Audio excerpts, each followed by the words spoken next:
Welcome to डीपीवीटी classes. आज की video में हम लोग करने वाले हैं एक्सरसाइज 5.3 का question number 16।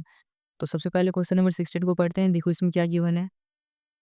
A sum of 700 rupees is to be use to give 7 cash prizes to students of a school for their overall academic performance.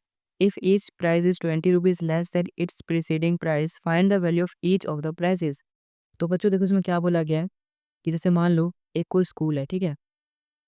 एक कोई स्कूल है, उसमें 7 बच्चों को गिफ्ट देना है, ठीक है। गिफ्ट यानी कि एकेडमिक परफॉर्मेंस उनका बहुत ही अच्छा है, तो उनको प्राइज़ देना है, ठीक है। तो प्राइज़ देने के लिए स्कूल वालों के पास सिर्फ 700 रुपए है, ठीक है। तो प्राइज़ देने के लिए सिर्फ 700 रुपए है और इन 700 रुपए को उनको क्या करना है, 7 स्टूडेंट्स में डिवाइड करना है।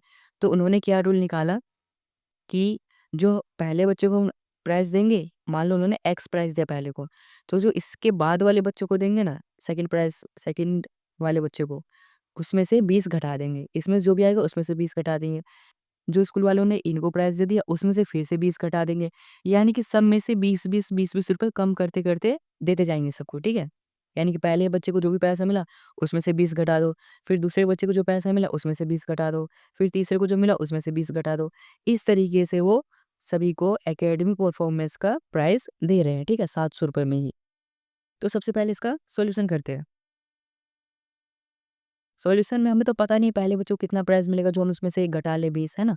तो देखो सबसे पहले क्या लिखेंगे, let the price prices be X, यानी कि प्राइजेस को मान लेते हैं। जैसे कि पहले बच्चे को एक्स मिला, ठीक है।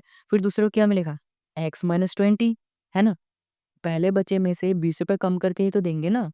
फिर तीसरे बच्चे को क्या मिल जाएगा, एक्स माइनस 40, ठीक है। ऐसे फिर चौथे बच्चे के लिए क्या हो जाएगा, 60, है ना। इस तरीके से 20-20 और ज़्यादा ज़्यादा कम होते जाएंगे, ठीक है। तो इस तरीके से ये हमारी क्या बन गई, एपी बन चुकी है। अब ये ए भी बन चुके हैं तो इसमें से हम ए, डी और एन ये सब लिख लेंगे। तो ए क्या आ जाएगा हमारा पहला टर्म जो कि एक्स है, ठीक है। उसके बाद डी, डी क्या है, A2 माइनस A1। तो क्या है यहाँ पर A2 एक्स माइनस 20, इनमें से माइनस कर देंगे एक्स को। तो ये माइनस एक्स है, ये प्लस एक्स है, तो प्लस एक्स और माइनस एक्स आपस में हो गया कैंसिल, ठीक है बच्चों। तो यहाँ पर -20 क्या आ गया हमारा, डी, यानी कि कॉमन डिफरेंस आ गया। अब बच्चों यहाँ पर एन, एन यानी कि नंबर ऑफ टर्म्स। तो यहाँ पर हमें कितने बच्चों में कैश को डिस्ट्रीब्यूट करना है, 7 में। तो हमारा एन कितना आ गया, एन आ गया 7। उसके बाद 7 बच्चों में कितने पैसे बांटने हैं, 700 रुपये ही बांटते हैं सिर्फ। तो एस एन कितना आ जाएगा, 700, यानी कि सम कितना है, 700 है, ठीक है बच्चों। यहाँ तक आपको समझ आया। अब देखो हम क्या करने वाले हैं। इसके बाद हमारे पास ये सब चीज़ें हैं, तो हमें सम जब निकालना होता है, तो हम क्या करते हैं, एस एन का फॉर्मूला यूज़ करते हैं। तो एस एन का फॉर्मूला क्या होता है, S N equal to N by two into में 2a plus N minus 1 into D. ये होता है हमारा एस एन का फॉर्मूला। एस एन कितना गिवन है, 700। तो यहाँ पर क्या पुट कर लेंगे, 700 equal to N by two, N क्या है, नंबर ऑफ टर्म्स जो कि है यहाँ पर 7। तो 7/2 इंटू में 2 इंटू ए, तो 2 इंटू ए क्या है, फर्स्ट टर्म जो कि हमारा एक्स, तो 2 into X plus N minus 1, N यानी कि कितने नंबर ऑफ टर्म्स है जो कि 7। तो 7 माइनस 1 इंटू में डी, कॉमन डिफरेंस यानी कि यहाँ पर क्या है हमारा -20। तो इस तरीके से हमने यहाँ पे वैल्यूज को पुट कर लिया है। अब बच्चों देखो यहाँ पे सबसे पहले 700 इक्वल टू, यहाँ पे 7 क्या है, इसके साथ मल्टीप्लाई में है। इस तरफ आके क्या हो जाएगा, डिवाइड में हो जाएगा 7, ठीक है बच्चों। और यहाँ पर 2 क्या है, डिवाइड में, तो इस तरफ आके क्या हो जाएगा, मल्टीप्लाई में। यानी कि जो डिवाइड में था वो इस तरफ आके मल्टीप्लाई में आ गया और जो मल्टीप्लाई में था वो इस तरफ आके डिवाइड में आ गया। इक्वल टू, फिर यहाँ पे 2 इंटू एक्स, तो यहाँ पर कितना आ गया, 2x प्लस 7 में से 1 माइनस करेंगे 6, 6 इंटू कर देंगे 20, तो हमारे कितना आ जाएगा, -120, ठीक है बच्चों। यहाँ तक आई होप आपको समझ में आ रहा होगा। अब देखो बच्चों 7 से कैंसिल हो जाएगा, 7 1 7, 7 1 7, तो हमारे कितना आ गया, 1 पे डबल जीरो आ गया, है ना बच्चों। अगर इसको हम 7 से डिवाइड कर देंगे, अब ये 100 आ गया, 100 को 2 से गुना करें कितना आ जाएगा, 200 आ जाएगा। तो 200 इक्वल टू 2x माइनस 120, ठीक है बच्चों। तो हमारा लास्ट में कितना आ गया, 2x माइनस 120।